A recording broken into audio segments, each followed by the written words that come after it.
जय गुरुजी संगत जी, welcome to my Guruji channel Guruji सत्संग विद आरजे प्राची। संगत जी, कैसे हैं आप सभी? आई होप कि गुरुजी की रहमतों से और गुरुजी की ब्लेसिंग से आप सभी जहाँ कहीं भी होंगे बिल्कुल सही होंगे और गुरुजी की रहमतें ब्लेसिंग्स आप सभी पर बरस रही होंगी, क्योंकि हमारे गुरुजी अपने बच्चों का, अपनी संगत का बहुत ध्यान रखते हैं।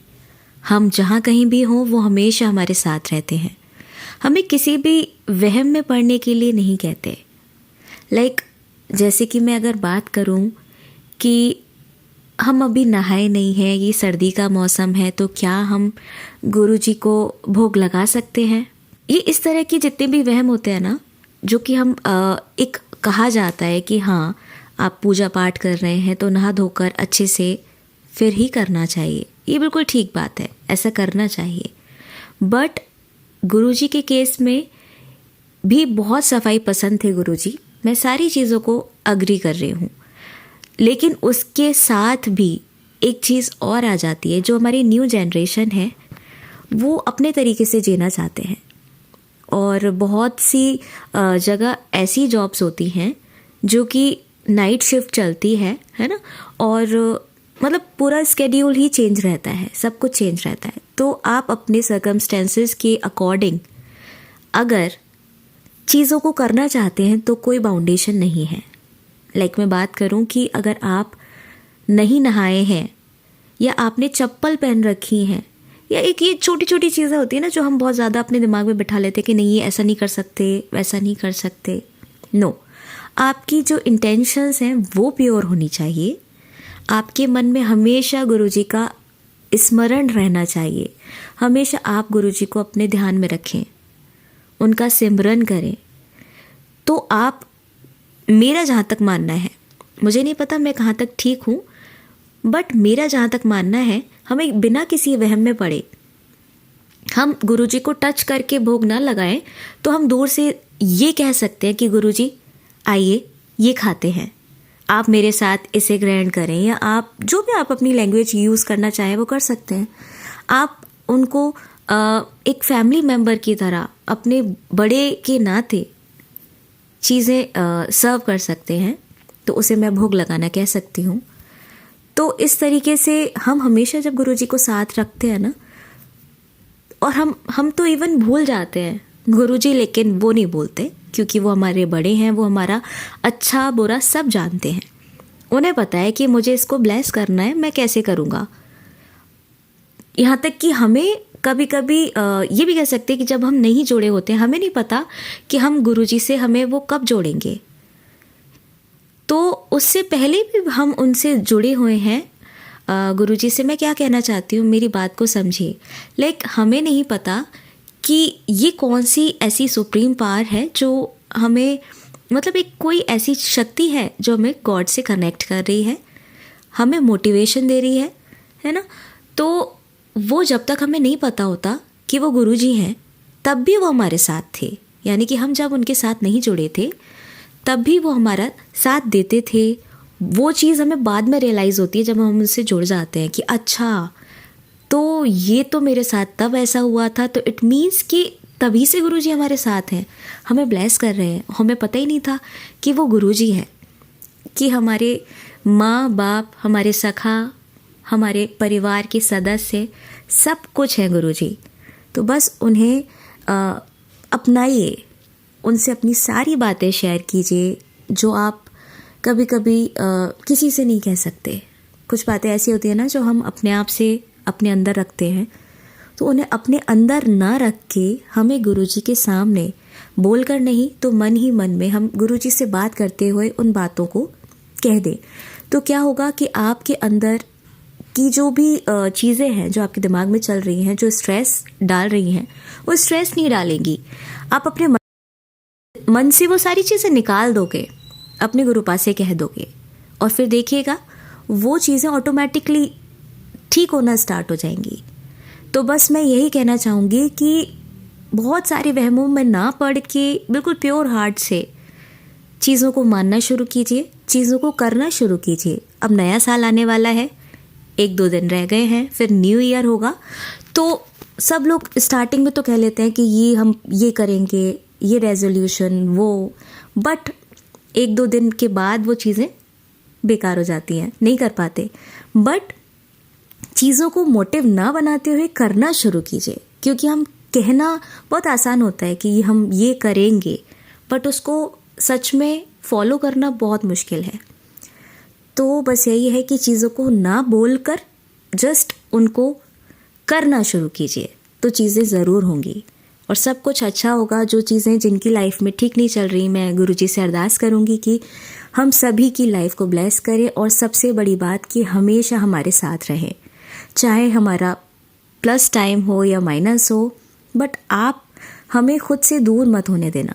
हमारे मन में बहुत जल्दी शंकाएं आ जाती हैं कि पता नहीं गुरुजी हैं भी या नहीं। ये सब तब होता है जब बहुत नेगेटिव फेज से हम गुजर रहे होते हैं, तब हमें लगता है कि सच में यार जो हमारे संग अच्छी अच्छी चीज़ें हुई थी वो गुरुजी ने की थी, कहीं बाई चांस तो नहीं था, कहीं गुरुजी हैं भी या नहीं।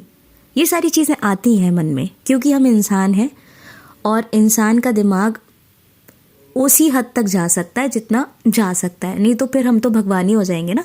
अगर हम सब चीज़ें अच्छी अच्छी सोचने लग जाएंगे, सब चीज़ें बहुत ही मतलब नेगेटिविटी आएगी ही नहीं, ऐसा तो हो ही नहीं सकता। तो बस मैं ये प्रे करना चाहूँगी कि गुरुजी जो बॉन्ड बना हुआ है, जो अब इतनी मुश्किलों से बना है, वो बस ऐसे ही कायम रहे, चाहे कितनी भी चीज़ें नेगेटिव आएँ हमारी लाइफ में, बट आप जो पॉजिटिविटी देते हैं वो हमेशा देते रहिएगा, हमारे हमेशा साथ रहिएगा।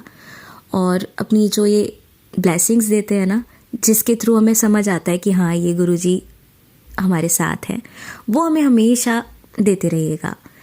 उससे बहुत शक्ति मिलती है, बहुत ज़्यादा। लाइक जैसे फ़ोन की बैटरी 77 दिख जाना, या किसी कार पे जय गुरुजी लिखा दिख जाना, कहीं भी रैंडमली 7 नंबर 30 नंबर ये दिख जाना, बटरफ्लाई दिख जाना, बहुत सारी चीज़ें आपकी जो भी इंडिकेशंस होते हैं वो हमेशा मिलती रहें, और उसी के अकॉर्डिंग चीज़ें होती भी हैं, हमें हमारे सवालों के जवाब भी मिलते हैं। तो बस ये हमेशा मिलते रहें और हम अपनी लाइफ में यूं ही आगे बढ़ते रहें, हम खुशी खुशी अपनी लाइफ जी पाएँ, ना कि काट पाएँ।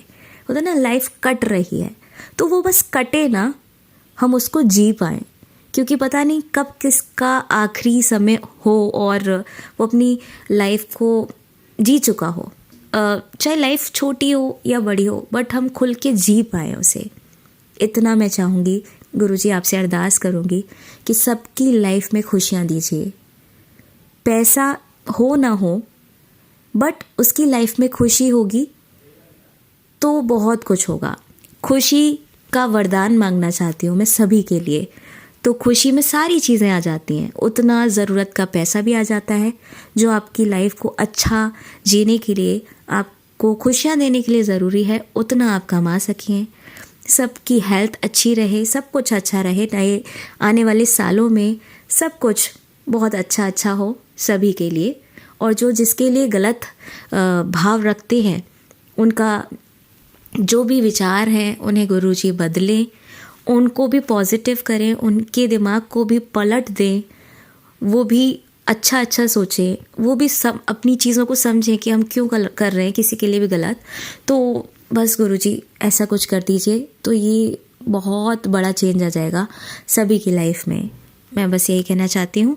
और आज काफ़ी टाइम ले लिया आप लोगों का, आज के सत्संग में स्टार्ट करती हूँ। जय गुरुजी। ओम नमः शिवाय। शिव जी सदा सहाय। ओम नमः शिवाय। गुरु जी सदा सहाय। जय गुरु जी संगत जी, जय गुरु जी। मैं गुरु जी की बेटी अपना सत्संग आप सब लोगों के साथ शेयर करना चाहती हूँ। मैंने जैसे कहा था कि मेरा जब काम हो जाएगा तो मैं मेरा बड़ा संगत शेयर करूँगी। तो बात कुछ ये थी कि मुझे शादी में जाना था। शादी 22 नवंबर की थी और 28 नवंबर तक चलनी थी। तो मुझे शादियों में जाने का बहुत शौक़ है। मेरे बच्चों को, मेरी 3 बेटियां हैं, तो गुरुजी ने मेरे साथ बहुत सारे चमत्कार किए हैं। इतने चमत्कार किए हैं ना कि मैंने उनको शेयर भी किए हैं, और शुक्राना मैं प्राची आंटी का भी करूँगी, तो जो उन्होंने मेरे सत्संग शेयर किए। तो जैसे ही हम शादी में जाने के लिए तैयारियां कर रहे थे, तो मेरे जैसे ही डेट पास आ रही थी तो मेरे हस्बैंड अंकल ने कहा कि आप 22 तारीख को नहीं जाओगे, आप 24 तारीख को ही जाओगे और बच्चे भी नहीं जाएंगे, बस तुम चली जाना, तुम और छोटी बेटी। तो मुझे गुस्सा आ रहा था, गुरुजी बहुत दिनों बाद तो घर से निकलते और एन्जॉयमेंट का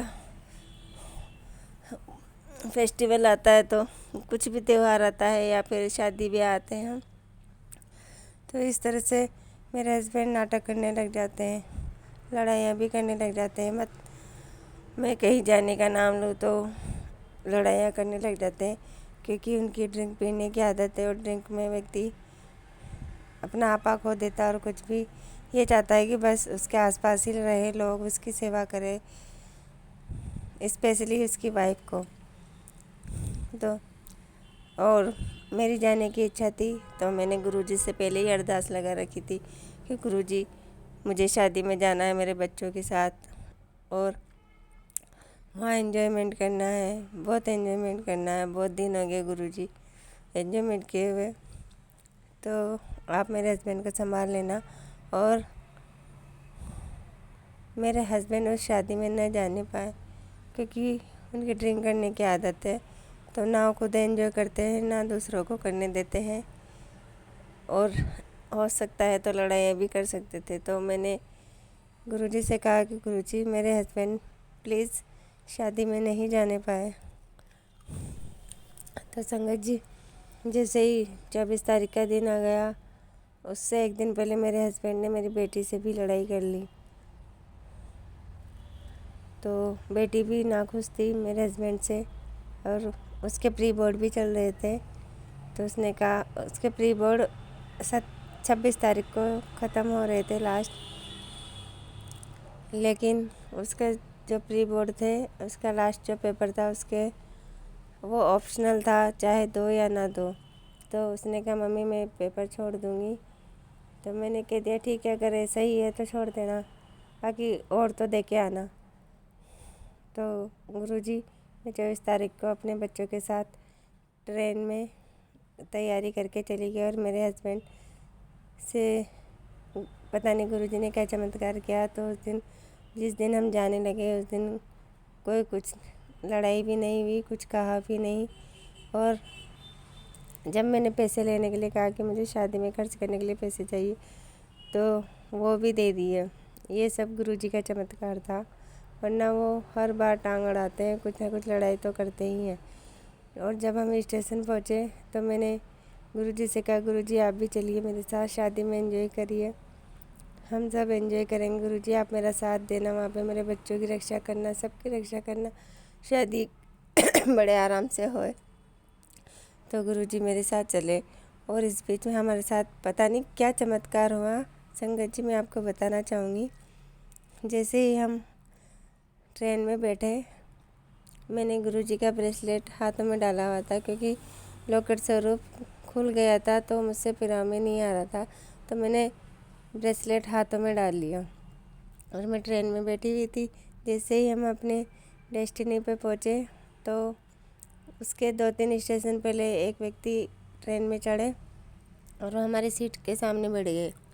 वो व्यक्ति जब हम उतरने लगे तो उन्होंने मुझसे पूछा कि आपके हाथों में कौन है, तो मैंने कह दिया ये मेरे गुरुजी है। और वो जो व्यक्ति थे उनकी शक्ल जब मैं घर पे आई तो मुझे पता नहीं कल गुरुजी ने याद दिलाया, दिमाग में लाए कि वो तो गुरुजी की तरह ही लग रहे थे। सिर पे बाल भी नहीं थे, बिल्कुल कलर भी फेयर था। और वो कह रहे थे मुझसे, जब मुझसे पूछ रहे थे कि ये कौन है, तो मैंने कह दिया गुरुजी है मेरे, दिल्ली वाले हैं, डूंगरी वाले हैं। तो उन्होंने कहा कि मैं सर्च करूँगा इनके बारे में। मैंने कहा हाँ सर्च करना, बहुत अच्छी जानकारी मिलेगी आपको।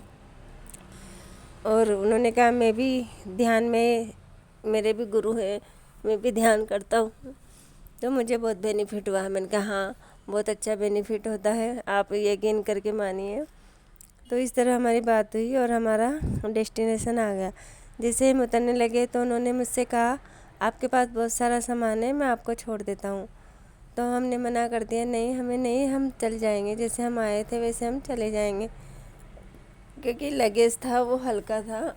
हालांकि थे तो ज़्यादा बैग, लेकिन हम उठा सकते थे, लेकिन फिर भी वो व्यक्ति नहीं माने और उस व्यक्ति को मार्केट साइड जाना था, लेकिन वो हमें छोड़ने दूसरी साइड आए और वो धूल मिट्टी का रास्ता सब पार करके मेरा बैग उठा के, हमारा लगेज उठा के, दो लगेज उठा के, मैंने मना कर दिया तब भी उन्होंने दो लगेज उठाए और हमें छोड़ने स्टेशन पे, जहाँ हमें ऑटो पकड़ना था वहाँ तक आए। और फिर उन्होंने मुझसे कहा कि भक्ति का यही मार्ग होता है कि आप सेवा करें, ये करें, दूसरों की सेवा करें, निस्वार्थ करें। मैंने भी कहा बस मेरे गुरुजी भी यही चाहते हैं कि आप मुझे कुछ ना दें, बस जिसकी जितनी मदद हो वो कर दो, आपके पास जितना है। तो उन्होंने कहा बहुत अच्छा है, मैं गुरुजी के बारे में सर्च करूँगा। और हम वहाँ से वो चले गए वहाँ से दूसरी साइड, और हमने हमारे घर पे चले गए। और मेरे घर पे भैया आए लेने मुझे, तो मुझे ऑटो में जाना था, लेकिन भैया ने कहा मैं 2 चक्कर काट दूंगा, सामान भी ले जाऊंगा। तो इस तरह गुरुजी ने मेरी मदद करवाई और इस तरह हम शादी में पहुँचे। शादी में पहुँच के हमने बहुत एंजॉय किया, बहुत ज़्यादा एंजॉय किया।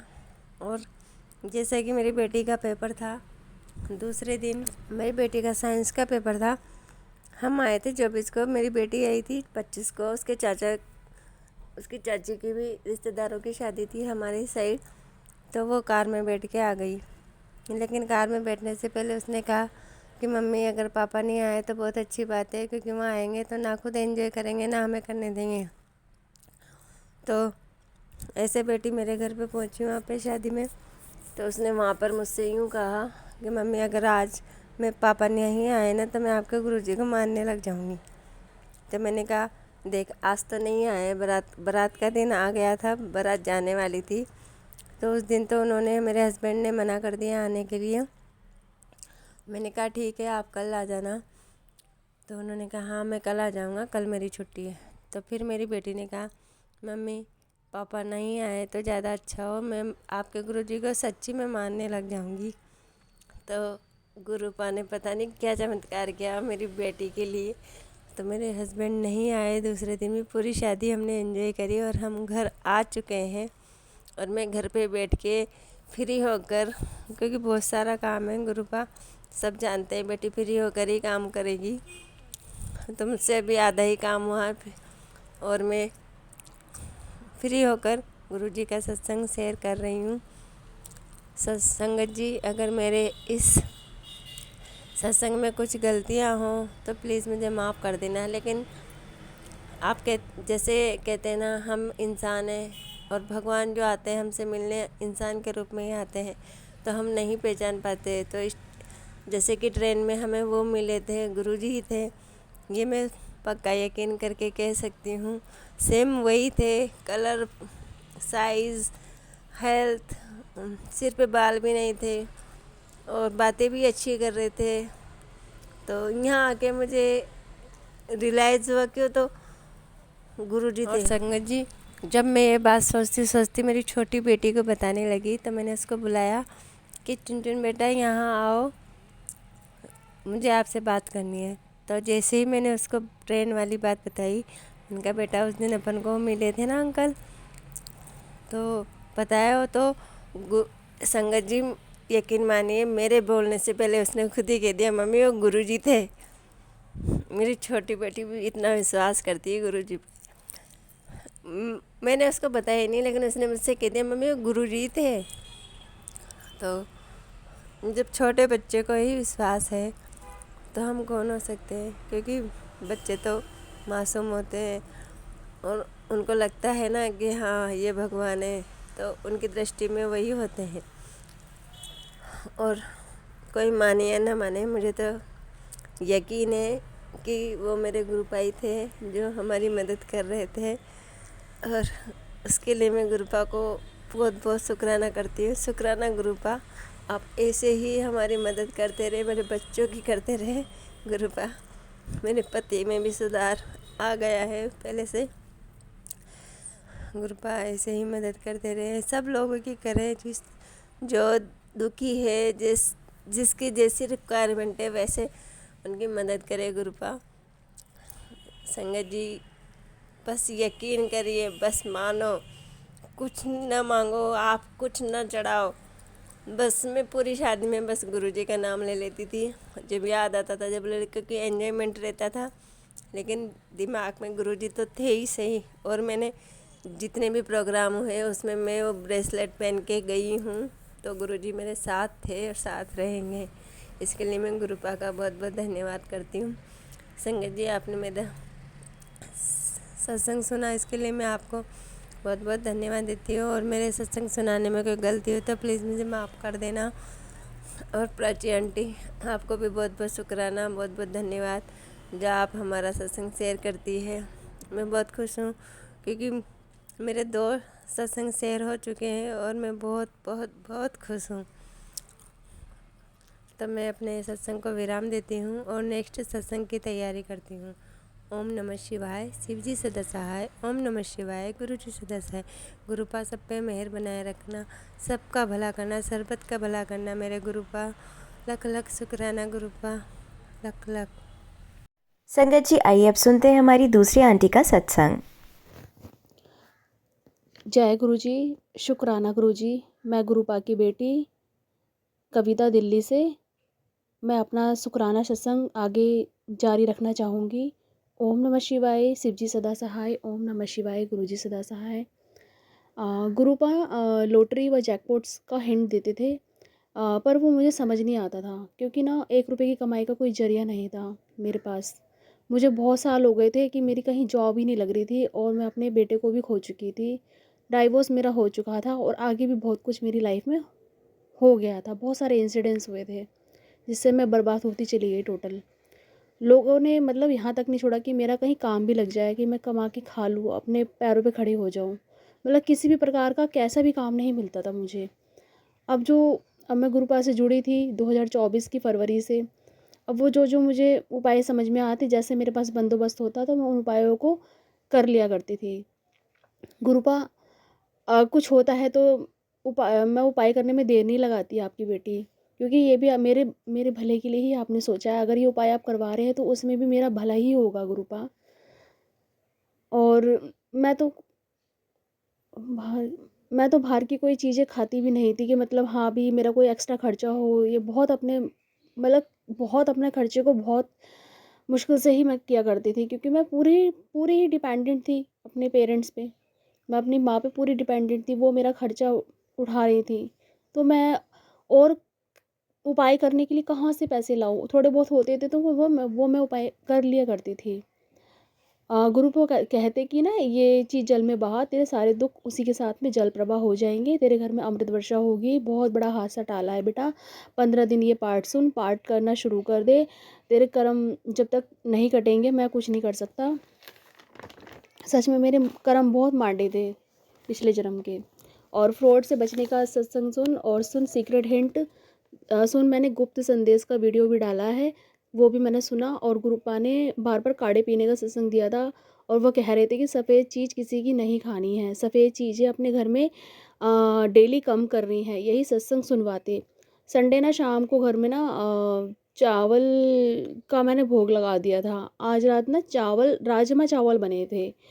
फिर ना वो मम्मी शाम जो है वो नवरात्रि के कीर्तन में गई थी, तो वहाँ से समोसा लेकर आई थी। मैं सत्संग सुनते सुनते मुझे 12 बज गए थे, और 12 बजे ही कीर्तन ख़त्म हुआ था। मम्मी जैसे समोसा लेके आती, मुझे अचानक तेज़ भूख लगती, क्योंकि ना चावल से मेरा पेट नहीं भरता था।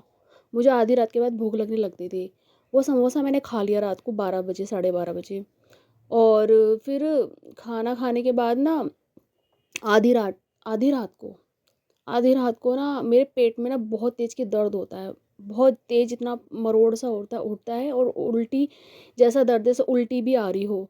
और हालत बहुत बुरी थी, काफ़ी परेशान हो गई। कोई बुरी शक्ति थी उस समोसे के अंदर। गुरुपा ने सही कहा था कि बेटा बाहर की कोई चीज़ नहीं खानी नवरात्रे में। यहाँ तक कि समोसे का भी कोई कुछ नहीं पता कि उसमें क्या है क्या नहीं है, वो किस नेगेटिव चीज तरीके से दिया जा रहा है। और सुबह सुबह मैंने नाप भी अपनी ठीक करवाई थी। पेट में ना बहुत तेज़ दर्द था, इतना भयानक दर्द था, हालत बहुत ज़्यादा ख़राब थी मेरी पूरी रात। जल प्रसाद, मंत्र जाप ये सब मैं करती रही और मैं गुरुपा से ये कहती, पापा ये क्या हो गया आपकी बेटी को? फिर मैंने सुबह लेमन टी पी और नवरात्रि शुरू होते ही मेरी ना पीठ में ना बहुत तेज़ दर्द होता था। जब भी मतलब हर साल जब भी नवरात्र आते थे, साल में 2 बार आते हैं नवरात्र, तो जब भी नवरात्र स्टार्ट होते थे ना, तो मेरी पीठ में जैसे किसी ने खंजर गाड़ा हो। ये और ये बुरी शक्ति ना मुझे उठने नहीं देती थी, कुछ करने नहीं देती थी और मारण क्रिया की शिकार तो मैं थी ही। घर में घर में सब सोचते थे कि ये तो ऐसे ही मतलब पड़ी रहती है, उसको तो कुछ काम है नहीं, ये उसको तो बस दर्द ही दर्द रहता है। और कोई मतलब यकीन नहीं करता था मेरी इन बातों का कि मैं इन सब चीज़ों की शिकार हूँ। खैर कोई बात नहीं, गुरुपा तो मुझे आईना दिखा रहे हैं, परेशानी में हूँ, रास्ता भी दिखा रहे हैं वो। मैं ऐसी पड़ी रहती थी और वो अपने ना स्वरूप में मुझसे मुझे देखा करते थे, अपने स्वरूप से मुझको। और उनको सब पता है मेरी बेटी की क्या दुर्दशा है। बहुत ज़्यादा मेरी हालत ख़राब रहती थी हर नवरात्र पे भी।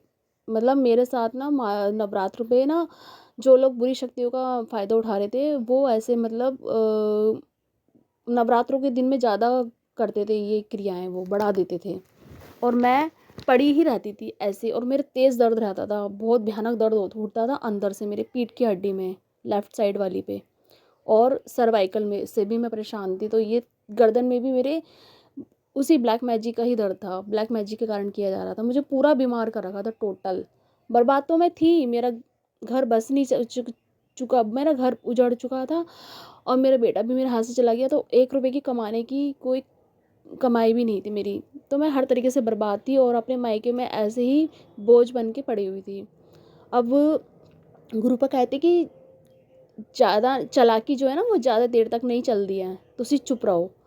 ने हुण भी सिर्फ आपने अहंकार कर के गलती नहीं मन रहे हैं, तेरे नाल सुलह करने लई कोशिश कर रहे हैं। ने नाल तेरा तेरा नाल तेरा तेरे ईश्वर है, घबराना नहीं है। तेरे लिए और मंत्र जाप चला और ये जाप कर परिवार की रक्षा चारों तरफ से मैं करूँगा। अब 7 तारीख को ना सोमवार के संकेत थे, बड़े मंदिर मैं जा ही नहीं पाई। गुरुपा कहते, जब शैतान के बुरे कदम ना घर में जमे हैं ना, उसका वध होगा। और दशहरे से पहले ना बच्ची की बुरी बला टाल दी है। मंगलवार है, सुन, तुझे भरोसा है ना मुझ पर? तेरे घर में जो रूह थी कब्जे में ले लिया है। कुम्हार की मिट्टी का उपाय था और बाल झड़ने का उपाय। बेटा ये तेरे पूरे शरीर में ना दर्द, जल प्रसाद की शक्ति सुन। वाकई ही बाल ना पूरे घर के अंदर ही नजर आते थे और दोनों के ही बाल झड़ा करते थे, मम्मी और मेरे। और मेरे बाल तो सच में ही बहुत ज़्यादा कमज़ोर हो गए थे, होते जा रहे थे।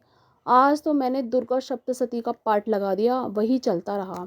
मम्मी किसी फंक्शन के लिए निकली और उंगली की चोट के कारण ठीक से मैं काम नहीं कर पाती थी और अब और लाचार से बनी बनी रहती थी। कंप्यूटर क्लास की तो खैर मना हो गई थी वहाँ से और टेंशन होती थी कि गुरु पिताजी, रास्ता तो आपने ही दिखाया था, फिर ये हुआ ही क्यों मेरे साथ?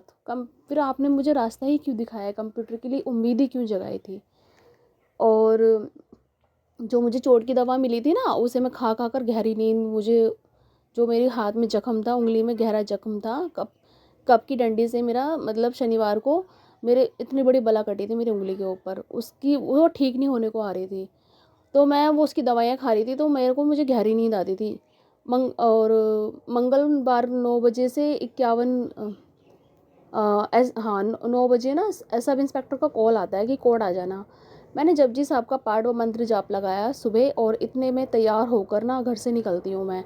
और बुरी शक्तियाँ हावी थी मेरे ऊपर, मेरी छाती पर, जैसे छाती व पीठ किसी ने जहरीले जैसे नाखून गाड़े हो मेरी पीठ पर और छाती पर। और मेरे से ना उठा ही नहीं जा रहा, कोर्ट नहीं जाया जा रहा मुझसे। मुझ पर मेरी माँ और मेरे ऊपर ना मारण क्रिया हो रखी थी और काफ़ी परेशान थी। पापा का कोई साथ नहीं था इस टाइम, उल्टा लड़ने के लिए बैठे रहते थे। मम्मी तो थी ही नहीं। मैं रोते रोते एक संगत अंकल को मैंने कॉल किया, उनको बुलवाया मैंने, पर वो मुझे हौसला दे रहे थे। और तितलियों की इतनी बारिश थी, मतलब गुरुपा साथ में थे और गुरुपा की ब्लेसिंग्स वाली कार भी साथ साथ थी। मतलब गुरुजी मेरे साथ अंग संग थे कि मेरी बेटी इतनी परेशान है। हिम्मत करके मैं कोर्ट पहुंचती हूँ जैसे तैसे करके। फिर मैंने मंत्र जाप चला रखा था और कोर्ट में ना बात, एक कोर्ट में काम नहीं बना तो दूसरे वाले कमरे में सब इंस्पेक्टर ने वहाँ बात की और वहाँ पे पूरा 1 घंटा वेट करना पड़ा उन जज साहिब के लिए। फिर मैंने ना मैसेज किया संगत अंकल को कि यहाँ वाले कमरे में आना है। फिर जज साहिबा जो थी उनकी नज़र मुझ पे थी और मुझ पे थी। मेरा काम जो था वो लास्ट का था क्योंकि मेरा 164 होना था, बयान दर्ज होना था। अब नंबर जो मेरा नंबर कोर्ट के पिछले रास्ते से हो, जज मैडम ने जो वो कोर्ट होती है ना उसके पिछले वाले रास्ते से वो जो जज साहब के जो कमरे होते हैं वहाँ मुझे बुलाया गया और सब इंस्पेक्टर साथ गए थे। उन्होंने साफ साफ पूछा मुझसे कि सब जो भी है वो सच सच कह डालना आप। मैंने कहा ठीक है। और मैं काफ़ी सहमी हुई थी अंदर से। और फिर कहती कि ना जज साहिबा कहती कि ना कि झूठ बोलोगी तो एक्शन होगा आपके ऊपर। मैंने जज साहिबा से कहा कि मुझे तो झूठ बोलना ही नहीं आता मैम। लोगों ने मेरा बहुत ज़्यादा फ़ायदा भी उठाया है और मुझे तो सिर्फ न्याय चाहिए। और बस फिर उसके बाद बस वो जाने कि मैंने फिर उन्होंने मेरा स्टेटमेंट ना उन्होंने बोला लिखो, जो जो सच है वही लिखना। तो स्टेटमेंट मैंने लिख दिया था। फिर वहाँ कोर्ट में ना प्रदीप जी साथ में थे, प्रदीप अंकल जी। और जैसे कि मुझे ऐसा लग रहा था कि जज साहिबा के अंदर गुरुपा बैठे हो उनके रूप में। जो सच था मैंने वही बताया। मैंने बस यही बोला कि मुझे सिर्फ इंसाफ चाहिए मैम। और क्योंकि सुनवाई मेरी पहले भी कभी नहीं हुई है, मेरी सुनवाई पहले भी नहीं हुई थी वाकई में ही, लेकिन मेरे गुरुपा अब मेरे साथ खड़े हैं। फिर मुझे ना अंकल जी को देख के जब मैं बाहर आती हूँ वहाँ से कोर्ट रूम में से निकल के जज साहिबा के और फिर मेरे को थोड़ी शांति मिलती है। वहाँ से आके अब मेरा जी हल्का होता है और वो मुझे हिम्मत देते हैं। फिर मेरी सांस में सांस आती है। आगे कुछ होगा तो हम बता देंगे, सब इंस्पेक्टर कह के फिर वो चले गए। हम जिस मॉल में मैं जॉब किया करती थी ना, तो फिर कोर्ट से बाहर निकलते हैं हम मॉल के लिए, हम निकल जाते क्योंकि अब मंदिर जाने का टाइम तो खैर निकल चुका था और मेरी हिम्मत ही नहीं हो रही थी। फिर पूरे मॉल को मैं निहार रही थी कि मैंने यहाँ जॉब की थी जब मेरा बेटा मेरे साथ था और मेरी जेब में एक कौड़ी नहीं आती। तो मुझे बहुत अजीब सा लगता अंदर से, बहुत ज़्यादा, कि मैं 1 रुपए की कुछ खरीदने की वो भी नहीं हूँ ना कुछ खाने के लिए। लेकिन अंकल जी ने मुझे खिलाया पिलाया, ऐसी बात नहीं है। मुझे फिर वहाँ से हमने कुछ हल्का फुल्का खा के थोड़ा सा मॉल वगैरह घूम के, कि वो सोच रही थी कि इसका माइंड थोड़ा सा फ्रेश हो जाएगा। बहुत घबराई हुई थी आज, ये बहुत परेशान थी। और फिर मुझे ना वो दिन याद आ जाते जब मैं जॉब कर रही थी। तो जब हम बाहर निकलते हैं तो एक लड़की ना जूस निकाल रही होती है कोर्ट के बाहर, तो हम जूस पीते हैं पहले। तो वो भी मतलब मेहनत करके देखो पैसा कमा रही है, वो भी काम कर ही रही है ना, कितनी हिम्मत करके कितनी मेहनत करके। मुझे तो कोई जरिया भी नहीं दिखता था। अब संकेत था कि 21 मंगलवार का उपाय, इन चीज़ों को लाल कपड़े में रख और खुशियों की पोटली लेके आऊँगा। प्रॉब्लम सॉल्व, ड्रीम दर्शन, तेरी देरी का मतलब इनकार नहीं है, मेरी बात पत्थर की लकीर है, मैं तेरे सब कष्ट ले जाऊँगा। फिर मैंने दुर्गा स्तुति की, 2:30 बजे का लगा दिया। और शाम को मम्मी से कुछ बातें बेकार की ही हो जाती है, कभी मेरा दुख समझ नहीं आता था उनको। मतलब जब मैं घर आ जाती हूँ तो मैंने दुर्गा सप्तशती का पाठ लगाया, मम्मी भी आ चुकी थी। फिर दूसरों को नज़र आता मेरा दुख, लेकिन घर वालों को कभी नज़र नहीं आता था। क्या करूँ, पूरे घर में ना ये क्रिया हो रखी थी। मतलब मेरे घर वालों पे इतना कर रखा था ना, उन्हें मेरा दर्द नज़र ही नहीं आता था। मैं थक चुकी थी अपने आप से लड़ते लड़ते और वह बहुत तंग हो चुकी थी। जय गुरु जी, शुक्राना गुरु जी। जय गुरु जी संगत जी, जय गुरु जी, शुक्राना गुरु जी। संगत जी, मैं अपना शुक्राना आगे जारी रखना चाहूँगी। मैं कविता, दिल्ली से, गुरुपा की बेटी। आज 7वां नवरात्रा है और काल रात्रि की रात है और माँ को ना गुड़ का कुछ भी बना के भोग लगाना था, तो मैंने क्या किया, माँ को गुड़ के गुलगुले बनाए। आटे में गुड़ मिला के जो बनाते हैं फ्राई करके, वो मैंने गुरुपा को भी भोग लगाया और माता को भी भोग लगाया मंदिर के अंदर। और जैसे तैसे भोग मैंने लगा ही दिया, क्योंकि काली शक्तियों का ना असर था बहुत ज़्यादा। और सेकंड नवरात्रि को ना लड्डू गोपाल जो हम वहाँ से लाए थे वृंदावन से, जब गुरुपा ने हमें वृंदावन भेजा था तो लड्डू गोपाल और कामधेनु गाय लेकर आई थी, तो वो मैंने मंदिर में स्थापित कर दिया था, अपने घर के मंदिर में, दूसरे नवरात्र को। अब सत्संग सुनते सुनते ना मैं सो जाती हूँ। अगली सुबह जब पाठ व मंत्र जाप के साथ मैं जोत जगाती हूँ और फिर शिवालय में आकर मेरे ना क्या होता है, शिवालय से जब मैं पूजा करके आती हूँ ना, तो मेरी छाती में ना तेज झटका लगता है, जैसे मुझे अटैक पड़ा हो। क्योंकि मुझे पता था सप्तमी और अष्टमी पर फ़ायदा उठाकर बुरे लोगों की क्रियाएं अब चालू हो रही है और हो चुकी है। गुरु पिताजी, आप कुछ कीजिए। मैं अपना दुख सुनाती, उनको देखती स्वरूप के अंदर, मैं उनसे बात करती, क्योंकि गुरु पिता आपसे ज़्यादा मुझे कोई नहीं समझ सकता। अब ना नवरात्रि पर ना सुबह का अमृत वेला बख्शा हुआ था गुरुपा ने, वो ना मेरे से हो ही नहीं पाया। 6 नवरात्र निकल चुके थे और वो मैं कर ही नहीं पा रही थी ब्लैक मैजिक के कारण। और आलस तो मेरे अंदर सब कुछ वो ब्लैक मैजिक के कारण ही था, मैं उठ ही नहीं पाती थी। और रात को मैंने सोच के यही सोई थी कि मुझे ना अमृत वेला करना है लास्ट की 4 दिन। फिर मैं जैसे तैसे उठकर और मैंने आज अमृत वेला किया। अखंड जोत जगाकर नहा धोकर मैं गुरुपा के सामने बैठ जाती हूँ। पूरे 1.5 घंटे ना मैं अपना अमृत वेला करती हूँ और पूरी लगन लगाती हूँ। उनको पर सब पता था, पर ये समय हमारे पिताजी का होता है। और 9 अक्टूबर को गुरुपा कहते कि मैं और गणेश जी खुशखबरी घर लाएंगे तेरे।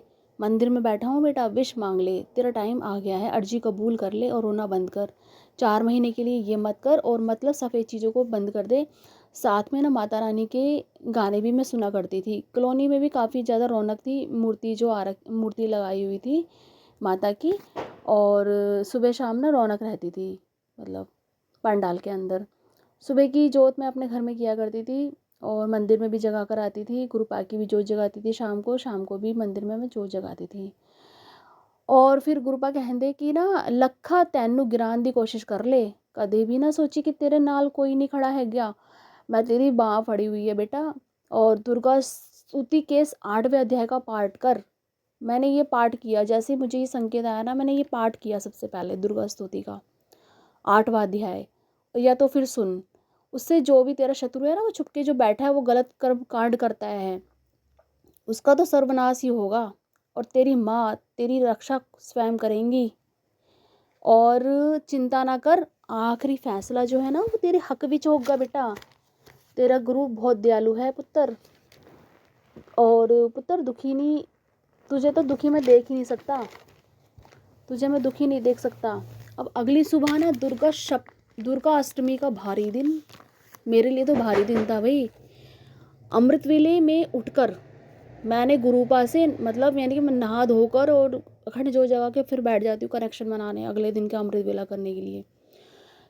फिर मैं जैसे मेरा अमृत वेला ख़त्म होता है, फिर मैं फटाफट से शिवालय जाती हूँ और वहाँ पे पूजा करके आती हूँ।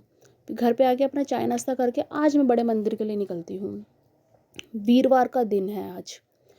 और जैसे मैं निकलती हूँ ना, रास्ते में इतनी तितलियाँ, इतनी बटरफ्लाई, इतनी हर तरह की बटरफ्लाई और इतनी सारी ब्लेसिंग वाली कार जिस पे ये लिखा हुआ था, जय गुरु जी, शुक्राना गुरु जी, और ब्लेसिंग ऑलवेज गुरु जी। मतलब इतनी सारी ब्लेसिंग्स देख देख के मतलब गुरुपा मेरे अंग संग थे। उन्हें पता है कि मेरी बेटी कितना बड़ा कष्ट झेल रही है, सप्तमी अष्टमी नवमी।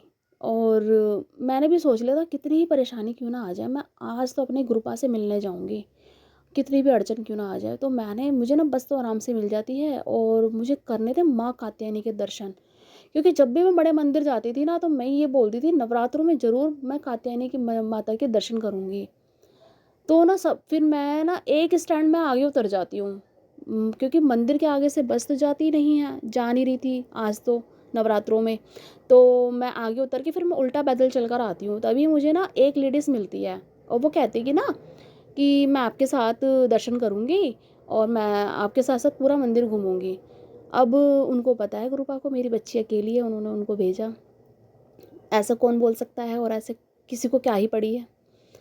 फिर हम ना क्या करते हैं, मंदिर में अंदर एंटर होते हैं और वहाँ से पूरा घूमते हुए अंदर जब माँ कात्यायनी के पास आते हैं, उनका वो दिव्य दृश्य रूप देखकर मेरे को इतना अच्छा लगता है कि उन्होंने महिषासुर का जब वध किया था, वो जो दृश्य छपा हुआ है कि माँ मुझे कब इंसाफ मिलेगा, तेरी बेटी को कब इंसाफ मिलेगा, क्योंकि शत्रु तो बढ़ते ही जा रहे हैं, मेरी ज़िंदगी में बढ़ते ही जा रहे हैं और तेरी बेटी पूरी बर्बाद है। मैंने उनको अपनी मन की बात कह के, मैंने गुरुपा ने मुझे भेजा और देखिए साथ में किसी को भेजा है, तो मैंने दर्शन किया, अपनी मन की बात कहे और मैंने उनको चढ़ावा चढ़ाकर वहाँ से हम निकलते हैं।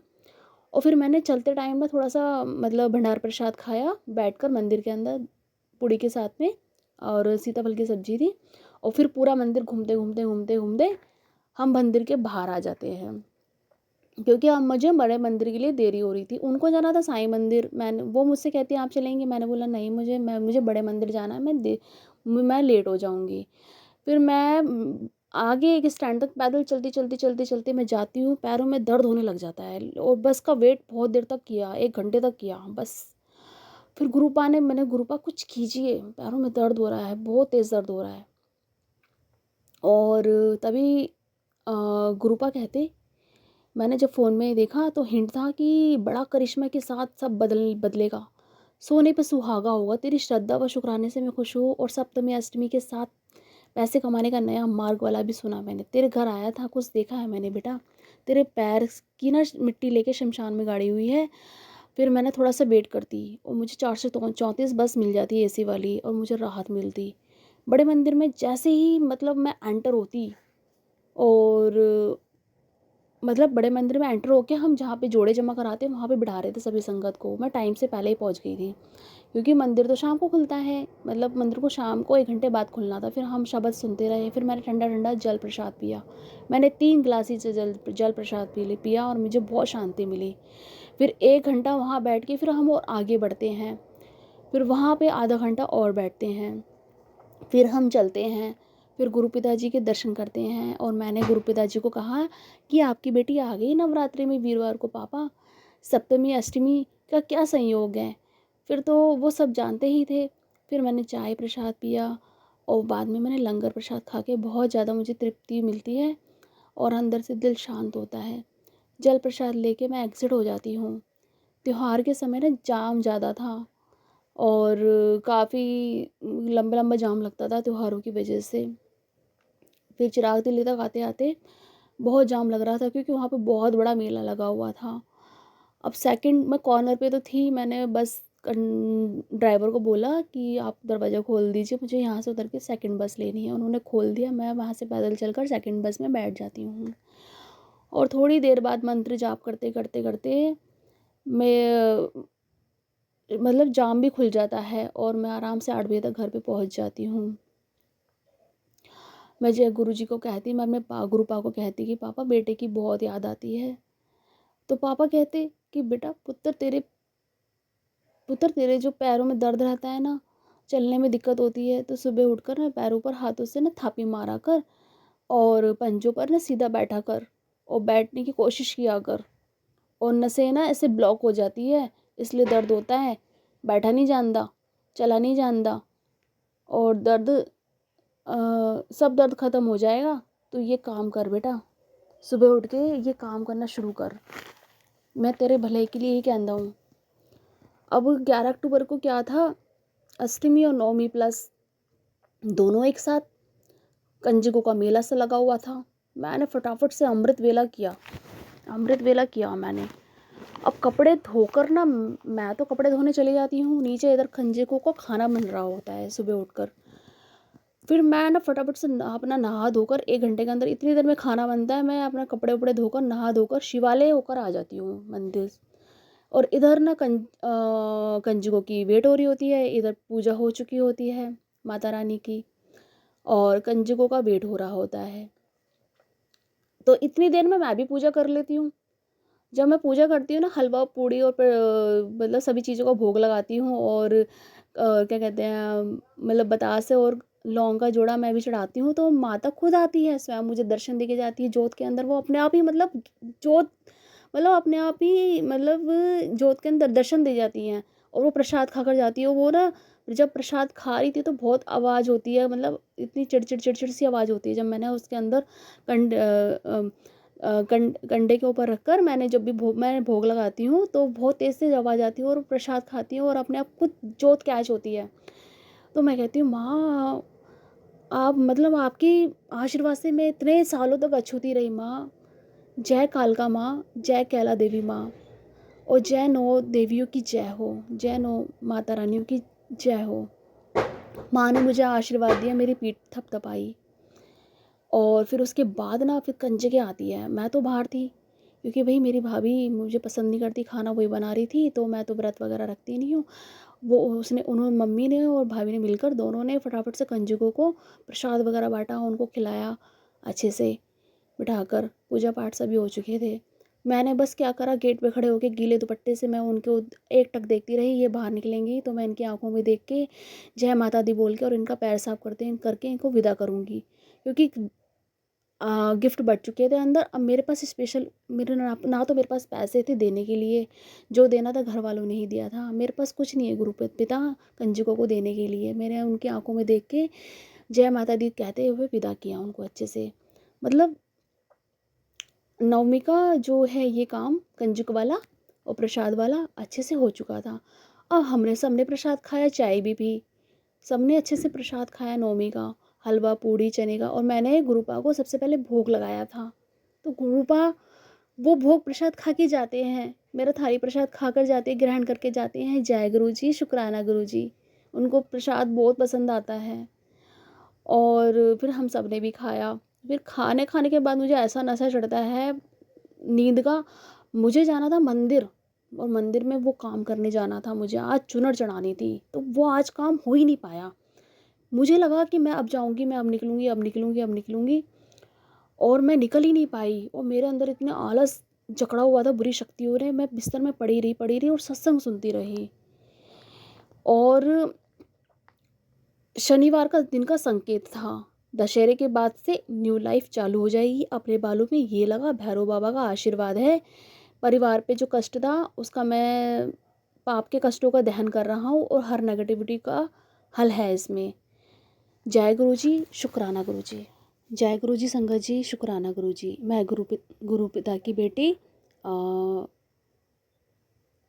मैं अपना शुक्राना सत्संग अपना जारी रखना चाहूँगी।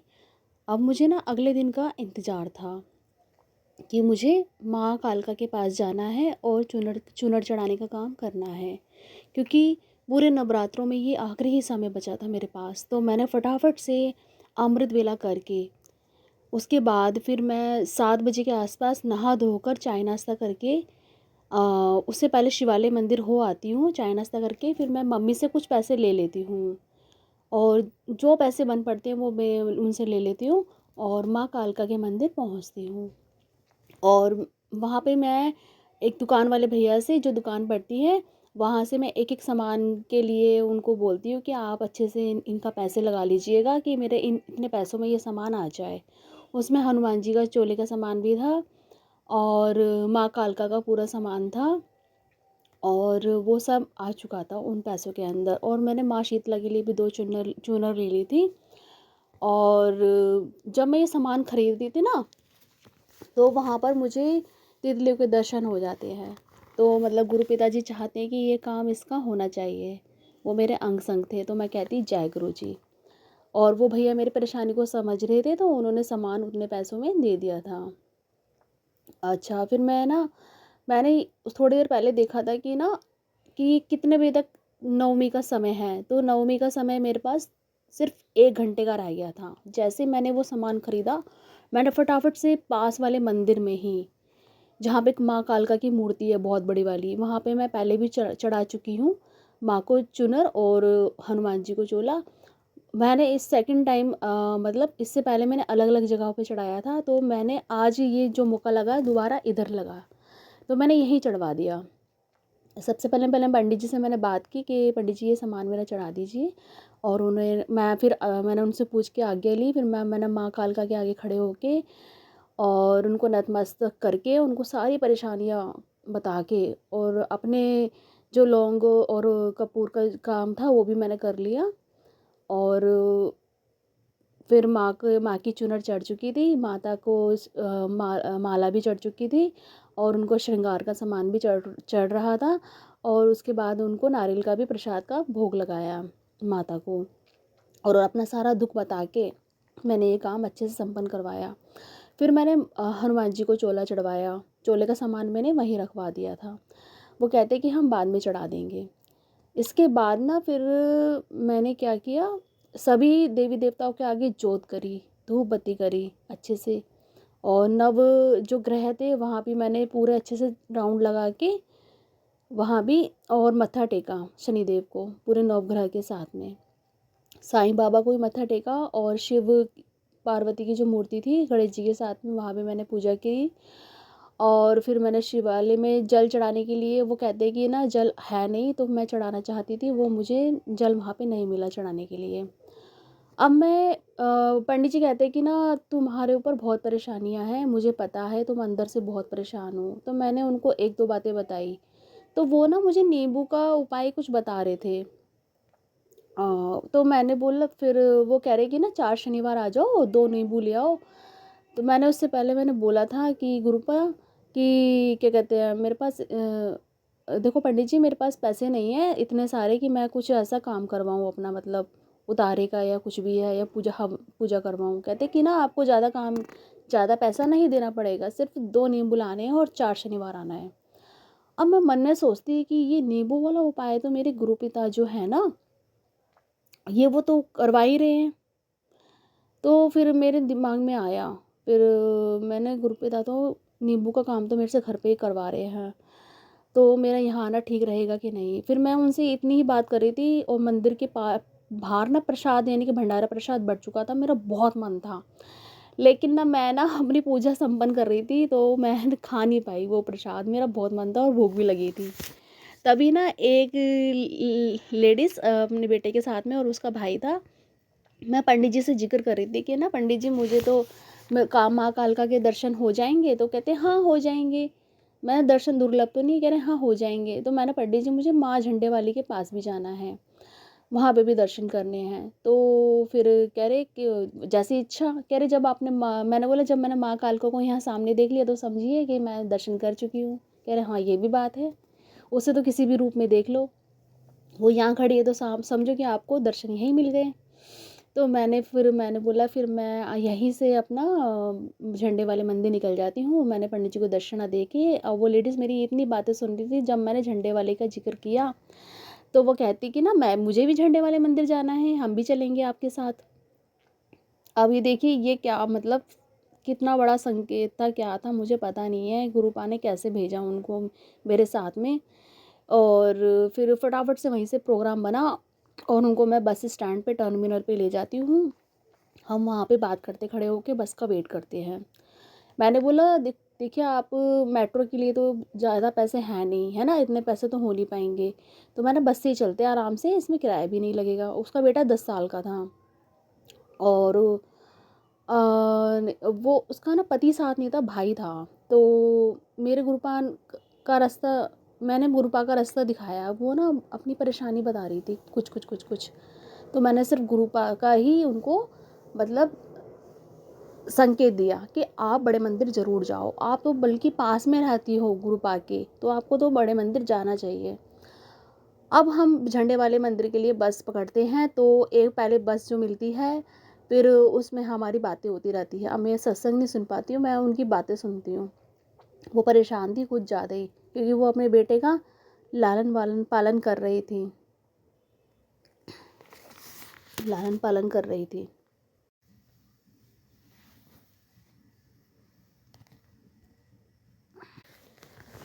मतलब वो लालन पालन कर रही हैं अपने बेटे का और मैं नहीं कर पाई, तो मुझे इस चीज़ का अफ़सोस था। अब उसका बेटा 10 साल का, अब उसके बेटे को देख-देख के ना मुझे अपना बेटा याद आता। पूरे जब तक वो हमारे साथ था ना, मुझे अपना आयुष ही याद आता कि काश मेरा भी आयुष मेरे साथ होता, मैं भी उसका लालन पालन करती, उसको पढ़ाती लिखाती, अपने अंग संग रखती। पर ये पता नहीं कौन से कर्मों की सज़ा थी जो मैं भोग रही थी कि मेरा बेटा मेरे साथ ही नहीं है। अब हम ना एक बस, हमें सेकंड बस बदलनी थी, वो हमें आराम से मिल गई थी, और एसी वाली बस थी। और हम झंडे वाले माता मंदिर के बहुत ज़्यादा नज़दीक थे। पूरे रास्ते कभी वो अपनी बात बताती, कभी मैं उनकी बातें सुनती, मतलब दोनों की एक दूसरे की बातें होती रहती। फिर भी मैंने उनको यही कहा कि आप बड़े मंदिर ज़रूर जाना, आपके सारे दुख वहाँ कटेंगे, ज़रूर कटेंगे। फिर हम झंडे वाले मंदिर के लिए थोड़ी सी ही दूरी पे थे। अब वहाँ से भी गुरुपा ने हमें तीसरी बस मिलवा दी थी। फिर हम उस बस में ज़्यादा टाइम नहीं लगा, बस हम 10 मिनट के अंदर अंदर पहुँच गए। फिर रोड पार करके हम झंडे वाले मंदिर के बहुत ज़्यादा निकट थे। अब वहाँ भी हमने झंडे वाले मंदिर का आखिरी दिन था आज का, नवरात्रि का, तो बहुत भीड़ थी, बहुत ज़्यादा भीड़ थी और बहुत अच्छी सजावट थी। फिर हाँ फिर अच्छे से मतलब वहाँ तो अच्छे से लाइनें वगैरह लगती है, और अंदर से मतलब अंदर तक हम जब पहुँचे और माँ झंडे वाले को जब मैंने देखा, तो माँ को देखा तो मेरी आंखें तृप्त मिल हो गई और मन को बहुत शांति मिली आत्मा को। वहाँ पे भी मैंने दक्षिणा चढ़ाकर फिर वहाँ से हम आगे की तरफ बढ़ जाते हैं। सबने अच्छे से दर्शन करके आगे आगे बढ़ते हैं और फिर सभी अच्छी अच्छी जो वहाँ पे मूर्तियाँ थी उनके आगे फ़ोटो खींच रहे होते हैं सभी लोग, सभी जितने भी थे जो भी दर्शन करने आए हुए थे। फिर वहाँ से फिर हम सब वॉशरूम होकर आते, फिर पानी पीते हैं। उसके बाद ना फिर हम जब ऊपर चढ़ते हैं तो शिवलिंग जो वहाँ पे हैं ऊपर बहुत बड़े, वहाँ की मैंने थोड़ी सी वीडियो बनाती हूँ। और दर्शन करके मत्था टेक के हम उतरते हैं। तभी वहाँ पर ना प्रसाद बट रहा होता है, चने का और चावल का, तो हाँ मिर्च के साथ होता है। और फिर कोई कुल्फ़ी खा लेता है, कोई लस्सी पी लेता है। फिर हमने वो प्रसाद पूरा खाया, वहाँ बैठ के भूख तो लगी रही थी। अब वो भूख यहाँ पे आके शांत हुई थी। जय माँ झंडे वाली माँ, जय गुरु जी। अच्छा फिर उसके बाद अ, फिर अच्छे से पानी वगैरह पी के अब हम वहाँ से एग्ज़िट होते हैं। समय बहुत अच्छे से बीतता है। उसको देख के ना, उसके बच्चे को देख के, वो जो उसकी हरकत थी, मतलब वो बच्चा जैसे हरकत कर रहा था ना, मतलब बहुत अच्छी-अच्छी प्यारी-प्यारी बातें कर रहा था। बातें बहुत अच्छी-अच्छी कर रहा था वो बच्चा, और मुझे इतनी याद आ रही थी आयुष की, मैंने मेरा बेटा भी ऐसे ही बोलता होगा। उसके अब बार-बार मुझे आयुष याद आए। फिर हम दोनों ने एक दूसरे के कॉन्टैक्ट नंबर ले लिए थे। और फिर उसके बाद हम ना झंडे वाले मंदिर से निकल कर अब हम जैसे ही बाहर पहुंचते हैं स्टैंड पर, तभी हमें ना अम, एक अंकल जी मिलते हैं बड़े मंदिर के, बंटी अंकल। वो पता नहीं कहाँ से अचानक से मिलते हैं, मुझे पता नहीं है। अब वो मुझे इतना तो पता था कि ये बड़े मंदिर में मैंने इनको देखा था जाते हुए। पूरे मतलब जब तक मैं उनको जब बड़े मंदिर से आ रही थी ना, तो पूरी बस में वो खड़े होकर ही आ रहे थे। और फिर वो अचानक पता नहीं गुरुपा ने उनसे कैसे मिलवाया। अब हम निकलते हैं बंगला साहिब गुरुद्वारे के लिए हमारा प्लान बनता है। तो मैंने उनको बोला देखिए बंगला साहिब तो मेरा भी बहुत मन है जाने का, और बहुत दिन से मैं जा ही नहीं पा रही थी, तो मैंने यहीं से चलते, पास पड़ेगा। तो बंटी अंकल हमें सबको ले गए बस के अंदर। अब हमने बंगला साहिब में वहाँ पे भी अच्छे से पहले जोड़े जमा कराए, उसके बाद हाथ मुँह वगैरह धो के और फिर हम ना अच्छे से दर्शन करते हैं अंदर। वहाँ पे भी बहुत रश होता है, इतना रश होता है, इतनी भीड़ होती है। और हम ना अच्छे से मत्था टेक लेते हैं जैसे तैसे करके। भीड़ तो वहाँ पे धीरे धीरे धीरे आगे आगे बढ़ती है। मत्था टेकने के बाद जैसे ही हम निकलते हैं, दर्शन करके आते हैं, तो फिर मेरे पास जो होता है वो तो मेरे पास जो चढ़ावा होता है मैं चढ़ा देती हूँ। और फिर उसके बाद बंटी अंकल खो जाते हैं। अब हम ढूंढते रहते हैं उनको। इधर अरदास हो रही होती है गुरुद्वारे में। फिर उसके बाद ना हम थोड़ी अरदास सुन के ना फिर हम उनको ढूंढते हैं, वो मिलते नहीं हैं। हम बाहर की तरफ आ जाते हैं। अब हम पहुंच जाते हैं लंगर प्रसाद की तरफ। वहाँ पर हम लंगर लंगर हॉल में लंगर करते हैं बैठ के। अब वो उसके बेटे को तो वो प्रसाद पसंद नहीं आ रहा होता है, तो मैंने बोला भाई बेटा ये खाओ पूरा। तो फिर मैंने थोड़ा थोड़ा उनको सबको मिलके ख़त्म करवाया कि आपको ये खा लो आप, अच्छा नहीं है छोड़ना, प्रसाद अच्छा नहीं होता है, मतलब वो भी गुरुद्वारे का। फिर जैसे तैसे करके प्रसाद ख़त्म करवाया और फिर हमने जल प्रसाद पीकर और जोड़े अपने लिए। तभी बंटी अंकल मुझे हमें बिल्कुल एंड जहाँ पे जोड़े घर होता है वहाँ मिलते हैं हमें। अब वो बंटी अंकल जी अपना नंबर देते हैं दोनों को, और वो तो खैर वहीं रहते हैं, उनके पास ही रहते हैं, धोला कुआं की साइड।